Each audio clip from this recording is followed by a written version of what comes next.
반갑습니다. 전통사 인사드리겠습니다. 이번 시간에는 전기산업기사 2012년도 2회차 기출문제를 가지고 문제를 풀어보도록 하겠습니다. 용어 정리에 관한 문제인데요. 보시다시피 그림으로 쉽게 접근을 해보겠습니다. 단 여기에서 좀 알아두셔야 될 것은 용어 문제 같은 경우는 어떠한 토시 하나 막 안 틀리고 정확하게 막 이렇게 하는 것도 좋지만 아마도 출제위원이나 채점관들이 점수를 줄 때 핵심 단어가 그 안에 들어있나 없나, 수험자가 이 내용에 대해서 정확히 알고 있나 없나를 체크하는 그런 부분이라고 생각이 들어져서 어느 정도 내용이 충분히 서술이 되고 기술이 되면 정답으로 인정해 주지 않겠나라는 생각을 해봅니다. 자, 그것을 한번 상기를 해주시고 문제를 한번 풀어보겠습니다. 자, 간선은 보시다시피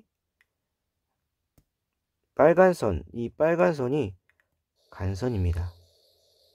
자, 인입구에서 차단기를 거쳐서 어디로 갑니까? 부하로 가는데 분기 과전류 차단기 이전까지에 이르는 배선, 이 빨간 배선이 간선인데요. 만약에 이런 용어 문제가 나왔다면 내가 알고 있는 그 용어를 가지고 충분히 서술해 주면 됩니다. 주요 단어들이 인입구가 들어가야 되고요. 분기 과전류 차단기 요 내용은 꼭 들어가야겠죠. 그러나 이제 나머지 내용들은 아시는 내용대로 천천히 기술을 해주면 된다고 봅니다.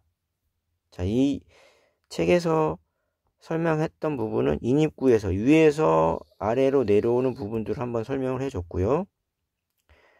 다시 이제 여기를 잘라서 배선으로서 자르고 이번에는 거꾸로 갑니다. 이제 부하 쪽에서 이제 분기회로의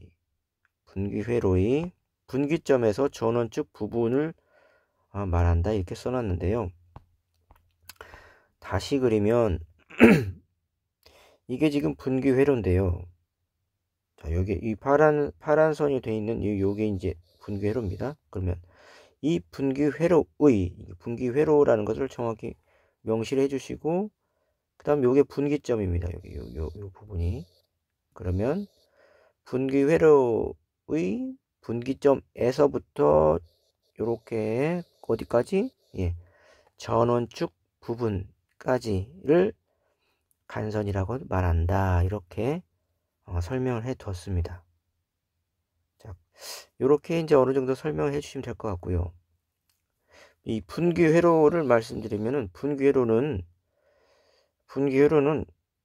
첫 단어가 좀 항상 좀 잘 선택을 해야 될 것 같은데요. 이번에는 우리가 간선에 대해서 했으니까 간선에서 어디랍니까?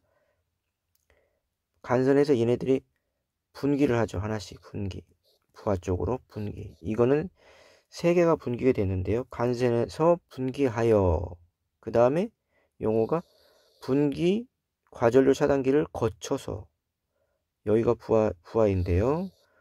자, 부하에 이르는 요 사이의 배선을 말한다.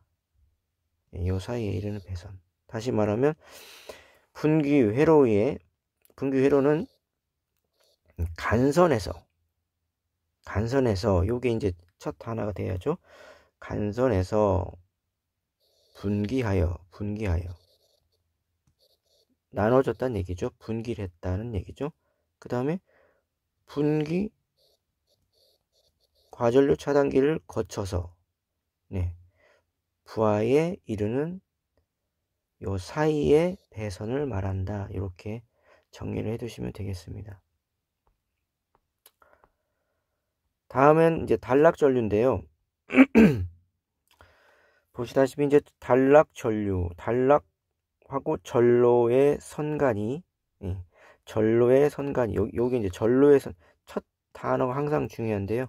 단락전류는 이 전자부터 시작하시라 이렇게 찍어서 드렸습니다. 그러면 절로의 선간이로 시작하면은 충분히 이제 이끌어낼 수 있겠다 이렇게 생각한 건데요. 자, 절로가 있고요. 또 선간이 있고요. 이렇게 되는데 그림을 잠깐 먼저 보시면 이렇게 그렸습니다. 네, 절로가 이렇게 있고요. 두 줄이 있습니다. 전선이 있고요. 두 줄의 위하고 아래를 선간이라고 표현을 합니다. 이렇게 절로의 선간이 이렇게 선간 선내 간 사이 간자 사이를 말하는 거죠. 선간이 이 임피던스가 이제 쭉 선간에 이제 임피던스가 달립니다. 그러면 1메가옴도 있고 뭐 또 다른 게 여러 가지 있을 수가 있겠죠. 뭐 100메가옴도 있겠고. 임피던스가 이거는 큰 겁니다. 자, 큰 것도 있고 작은 것도 있는데요, 이제. 근데 임피던스가 아주 작은 거의 뭐 제로에 가까운 임피던스가 적은 상태로 이게 이제 제가 스위치로 표현했는데요. 접촉이 됐다는 것을 말하는 거죠. 요게 이제 윗선과 위의 절로와 아래 절로가 이제 접촉이 됐다. 이런 표현을 임피던스가 적은 상태로 접촉되었다. 이렇게 이제 용어가 이제 그렇게 표현을 한 겁니다.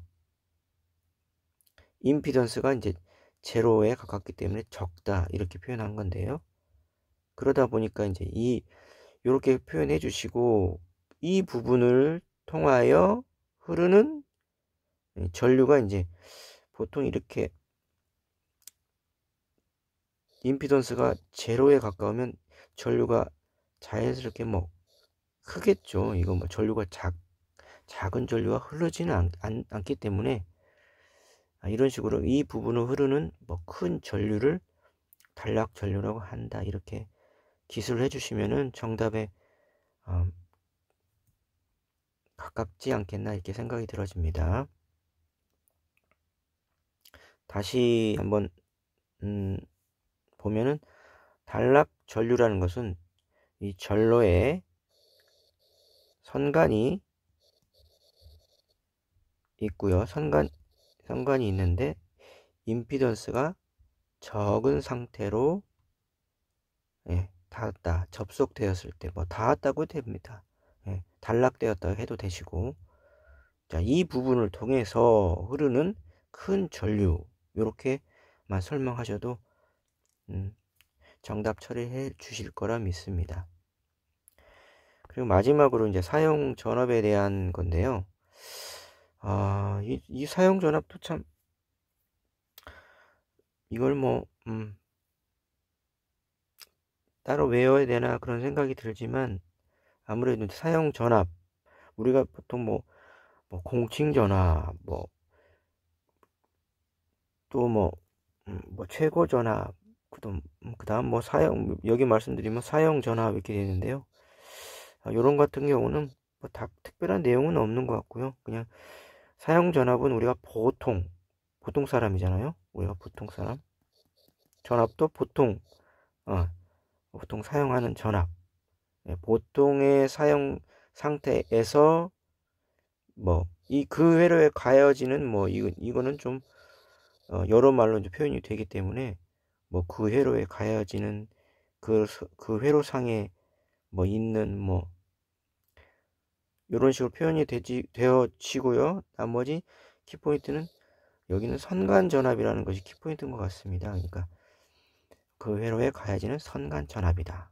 보통 사람들이 쓰는 전압은 선간 전압이다. 이렇게 정리를 해두시면 충분히 용어는 어느 정도 해결이 될 거라고 믿고요. 용어는 어느 정도 선에서 이제 마무리를 해주세요. 이제 지금 이제 시험 날짜가 이제 얼마 안 남았기 때문에 정리도 어느 정도 해주시고 주로 이제 단답을 푸는 문제, 계산 문제 이런 것들을 좀 신경 쓰시면서 하시면 좋겠습니다. 용어는 아무래도 용어 문제가 이제 많이 나오지는 않아요. 그래서 퍼센트가 좀 떨어지기 때문에 다른 문제 쪽으로도 집중을 해주셨으면 좋겠습니다. 오늘 수고 많으셨고요. 또 댓글에 남겨주시면 또 함께 해보도록 하겠습니다. 감사합니다.